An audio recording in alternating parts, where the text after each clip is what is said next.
할렐루야. 11월 첫째 줄이 되었습니다.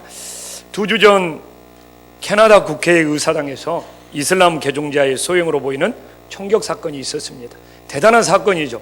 우리 여의도 국회 의사당에서 국회의원들이 회의를 하고 있는데 총격 사건이 벌어졌다. 이건 한국 사회를 떠들썩하게 만들 만큼 대단한 빅뉴스가 되겠죠. 그런데 그 여파로 누군가 이슬람 사원에 가서 붉은 글씨로 여기는 캐나다니 이슬람 사람들은 고향으로 꺼져라 라고 붉은 글씨로 낙서를 했습니다. 캐나다 사람들은 어떻게 했을까요? 인근 주민들이 이슬람 사원으로 몰려와서 낙서를 지은 뒤에 사랑합니다 당신의 이웃으로부터, 또한 가지 마세요 여기는 당신들의 집이니까요, 이렇게 프랑카드를 걸고 그들에게 위로의 메시지를 남겼습니다. 저는 이거를 보면서 주님의 두 가지 말씀이 떠올랐습니다. 먼저는 칼을 가지는 자는 다 칼로 망하느니라. 또 하나는 화평케 하는 자는 복이 있나니 그들이 하나님의 아들이라 일컬음을 받을 것이며, 그 캐나다 인근 주민들은 칼이 아니라 화평을 택하고, 또한 이 소식이 잘 전해져서 이 테러 사건이 아무런 일이 없이 평화롭게 마무리될 수 있습니다. 우리나라는 늘 분단된 조국 속에서 살아가고 있습니다.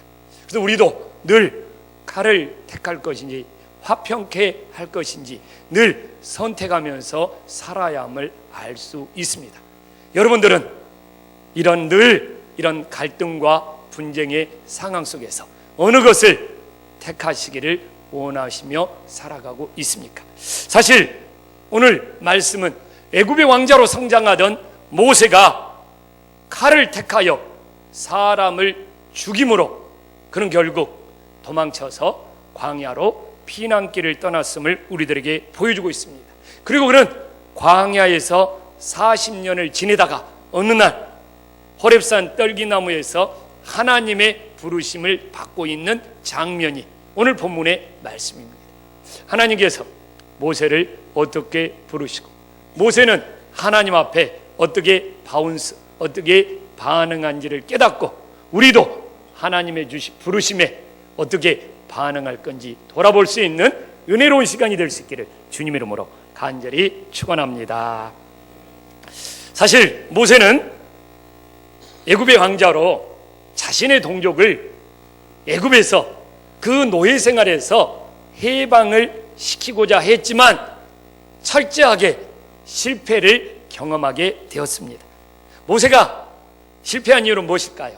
하나님의 능력보다 자신의 실력이나 자신의 능력을 더 의지했기 때문에 실패했다고 생각합니다. 그래서 그는 미디안 광야로 도망쳐서 오늘 1절 말씀에 보니까 이드로 가정을 만나게 되고, 또한 이드로를 장인이라고 부르는 걸 보니까 이드로의 딸과 결혼하여 가정을 이루었고, 또한 장인이 양을 치는 사역을 하다 보니까 본인도 양떼를 돌보면서 지내고 있다는 것을 우리는 알 수 있습니다.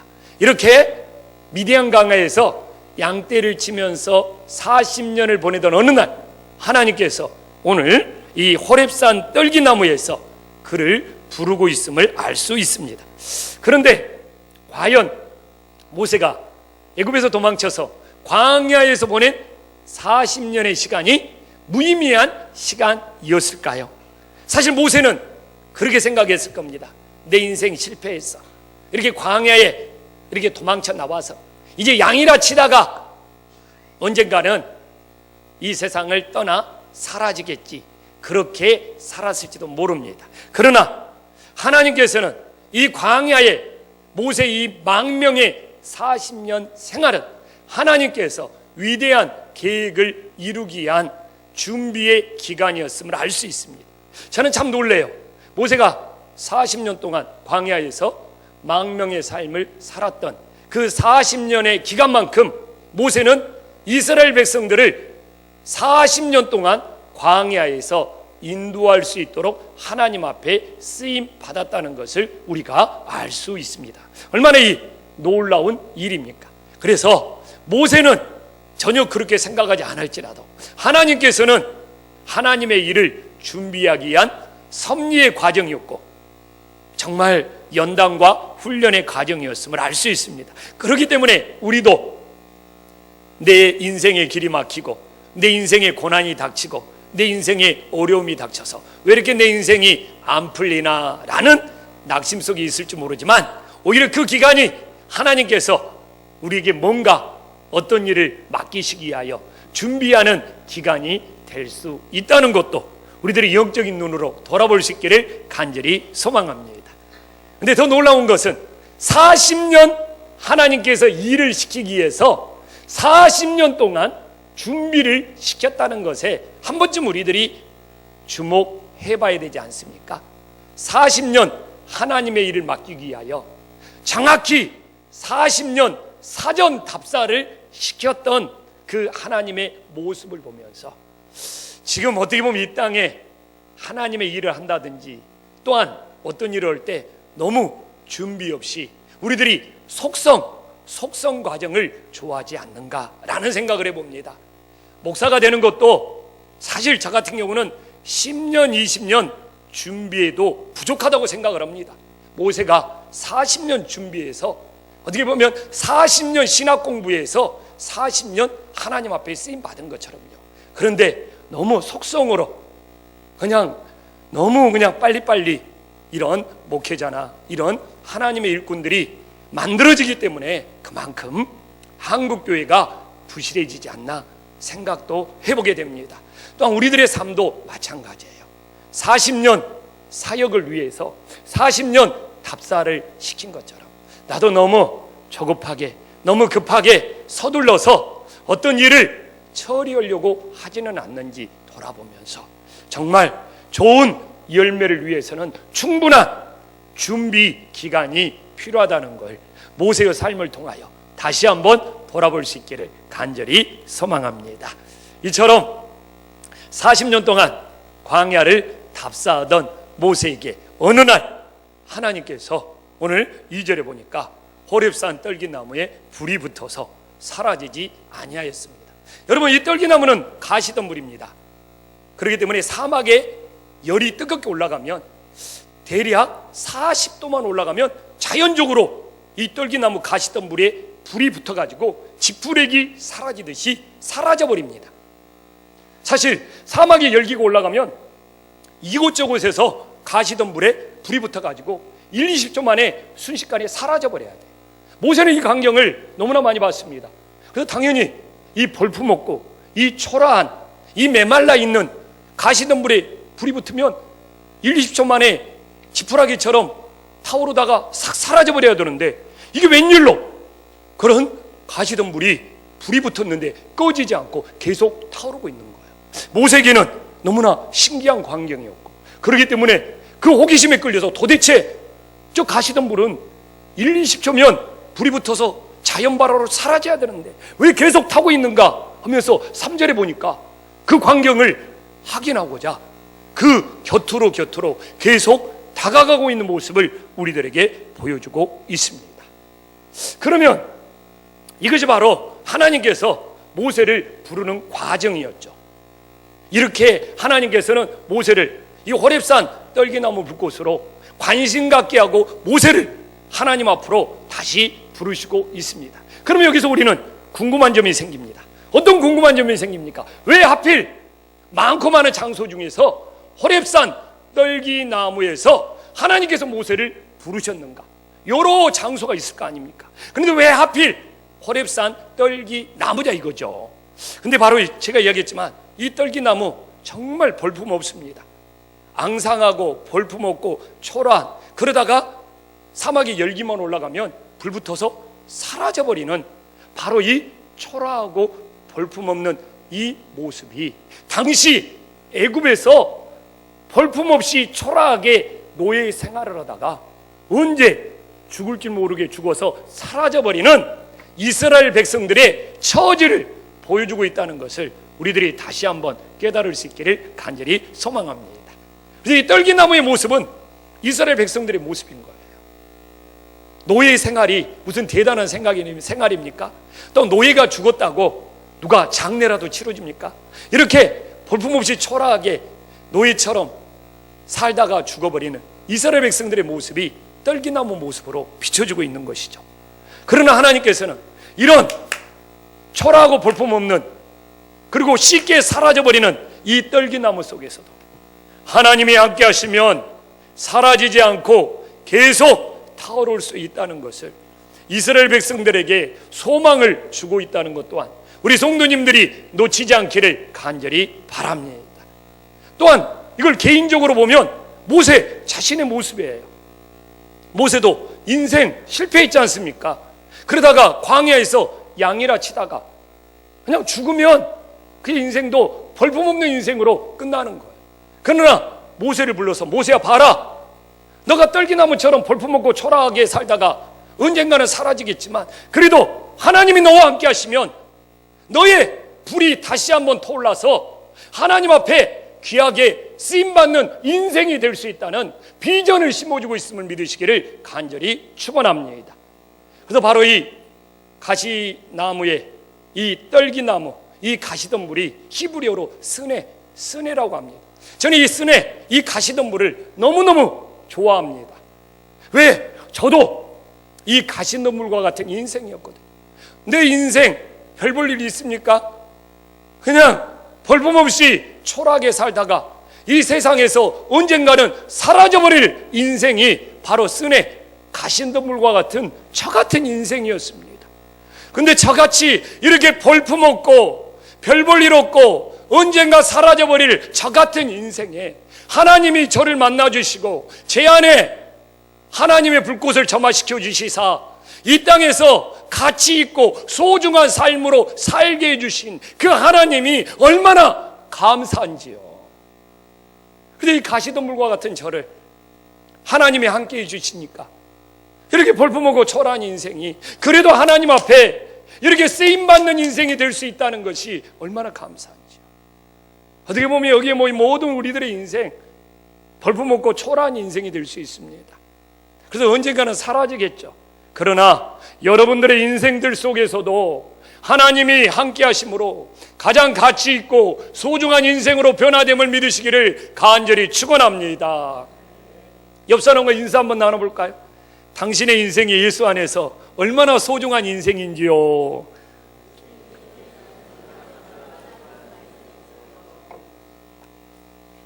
또한 왜 이 떨기나무 불꽃이 이 스네가 자연발화에서 사라져버려야 되는데 왜 계속 타오르고 있느냐 이겁니다.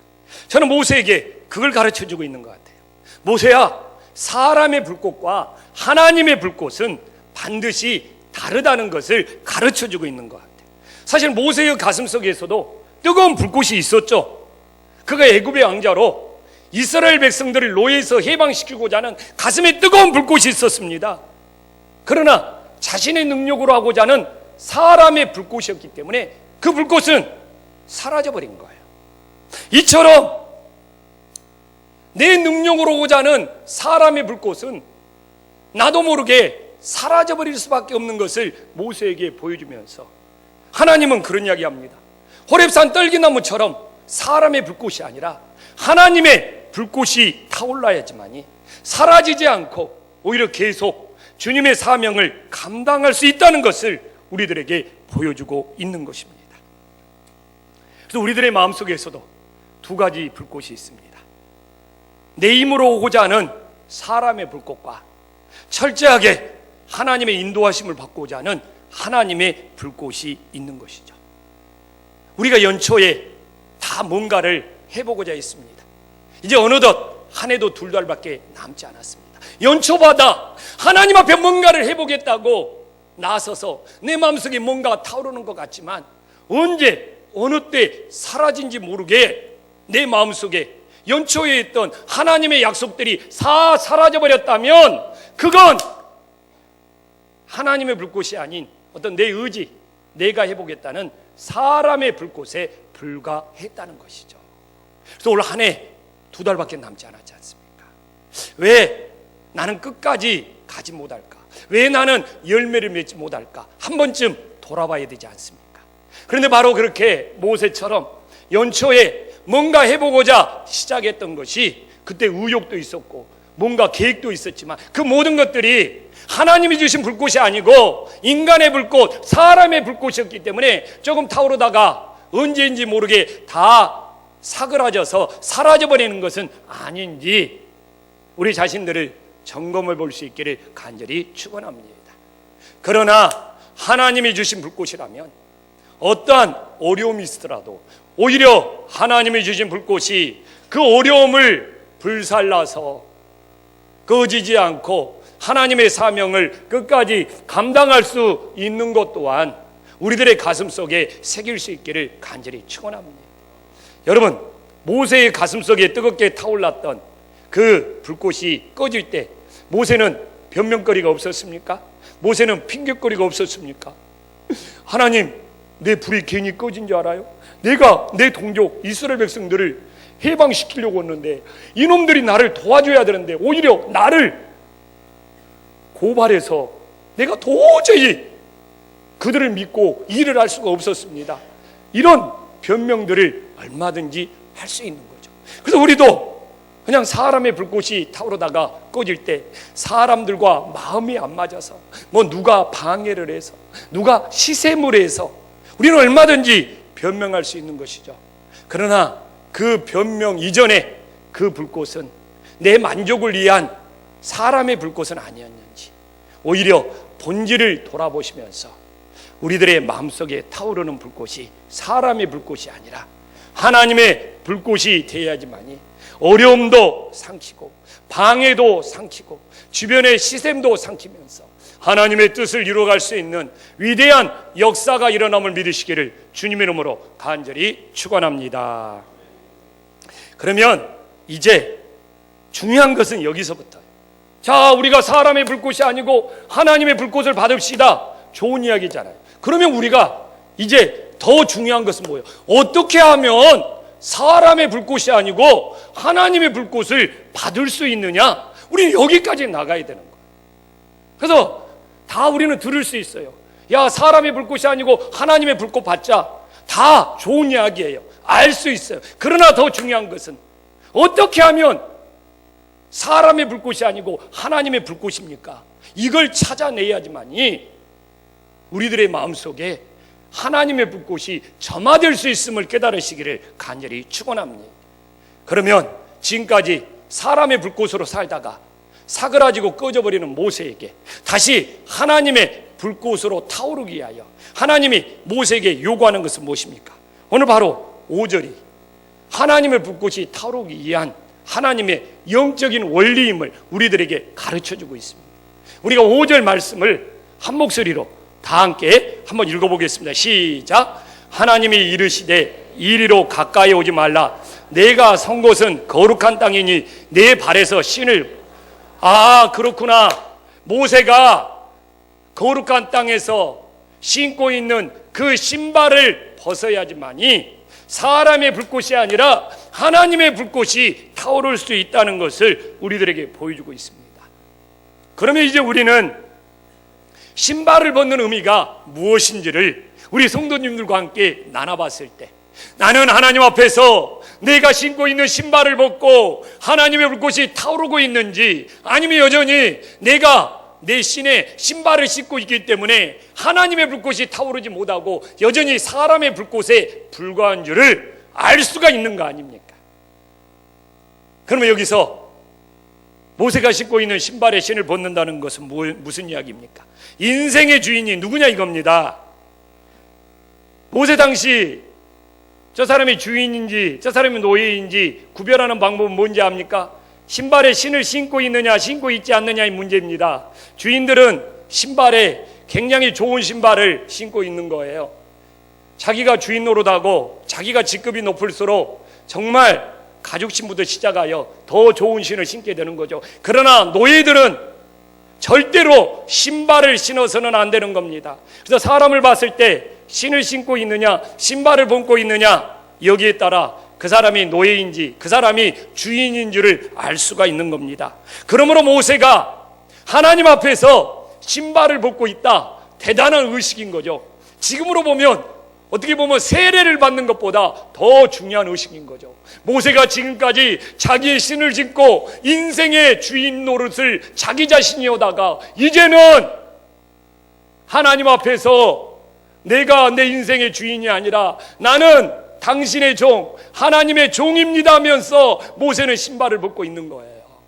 이처럼 내가 내 인생의 주인 노릇하면서 내 마음속에 타올랐던 불꽃은 쉽게 꺼질 수밖에 없고, 내 인생의 주인이 진정 예수 그리스도가 되었을 때 내 안에 타오르는 불꽃은 꺼지지 않고 영원히 타오름을 믿으시기를 주님의 이름으로 간절히 축원합니다.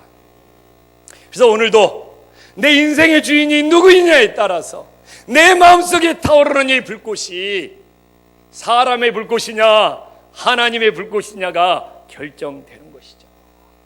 여러분, 신을 벗었습니까? 내 인생의 주인이 내가 아니고 저는 하나님의 종입니다 라고 여러분들이 이 시간 신발을 벗었습니까?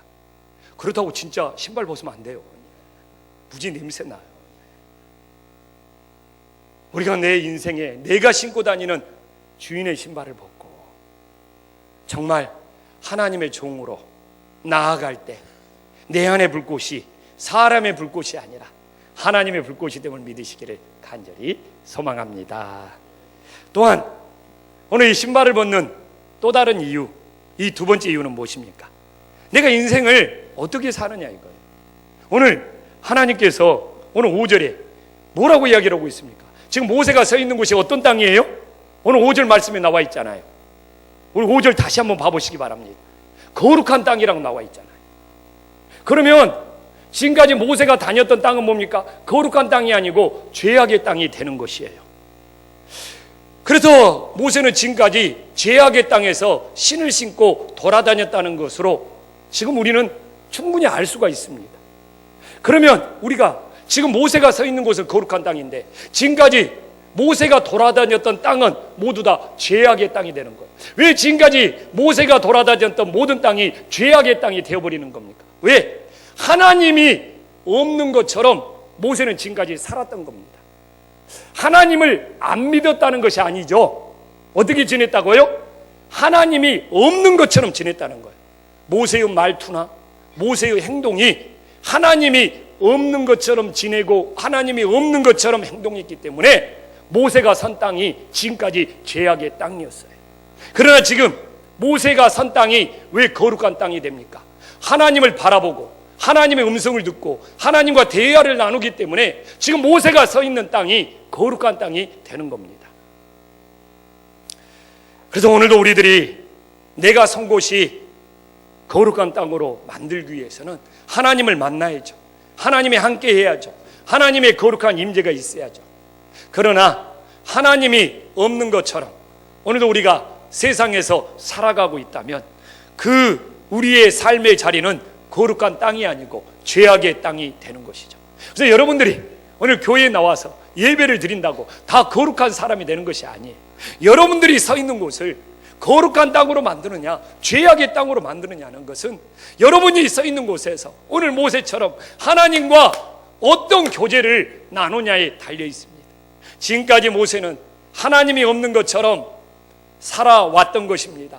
그래서 지금까지 모세가 걸었던 모든 길들은 죄악의 길이 되는 것이죠. 그러나 모세가 다시 한번 하나님을 만나고 하나님의 음성을 듣고 하나님과 함께 할 때 모세가 서 있는 곳은 거룩한 땅이 되어서 하나님의 인도함을 받을 수 있는 놀라운 축복이 일어남을 믿으시기를 간절히 축원합니다.